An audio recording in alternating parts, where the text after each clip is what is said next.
In this lesson, we want to start off with the navigation section here. So click on this, and this manages everything you see at the very top. In the upcoming lesson, I'm going to show you how to edit all the items here and how to make changes to it. For now, let's go over to where it says mega menu. So what you see here is this is called a mega menu. So that allows you to add more items. You put the mega here, you see, and you can be able to add more a photo. You can have menus connected and linked. So this is what that mega menu looks like. So to be able to make changes to this, you go to select, and you're going to see when you click on this drop down here, you see different menu options. Now these are based on the menus that you've already created. So let's go back over here, go to the menus and go to manage. When you go to the manage section from the menus, you're going to see all the current menus that you have on your website. If you don't see anything here, then all you have to do is to create a new menu. You go to add menus, add a new menu, and then you can be able to add that menu. So for this one, let's say I want to make this one Helix U. So we're creating a new menu right now. So Helix U.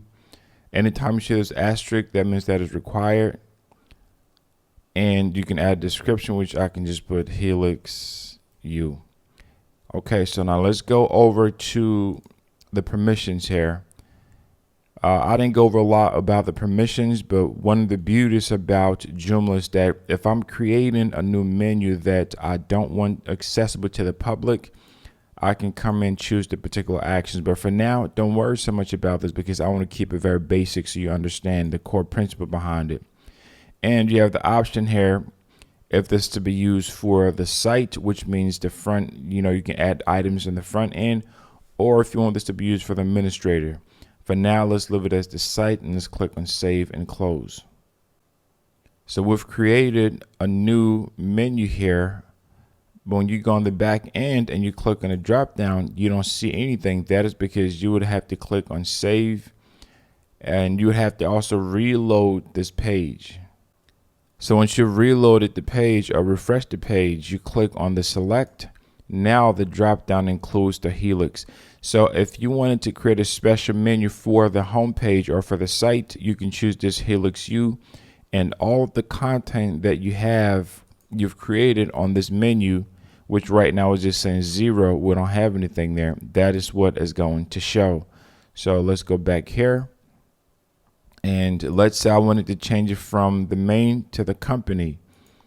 You can do that as well. So I was going to change this here to whatever menu items that you have on the company. And then you go over to the menu type. This allows you to choose your menu type, mega menu and off canvas.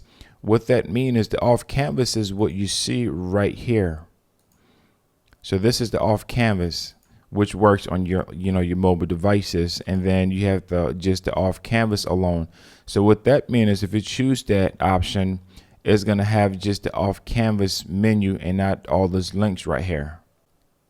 And then you can also adjust the drop down width. The drop down width is what you see right here. So if you want to adjust this more, this is where you come in, you can change that. And once again, I want you to change this on your own, your experiment, because that's the best way for you to learn.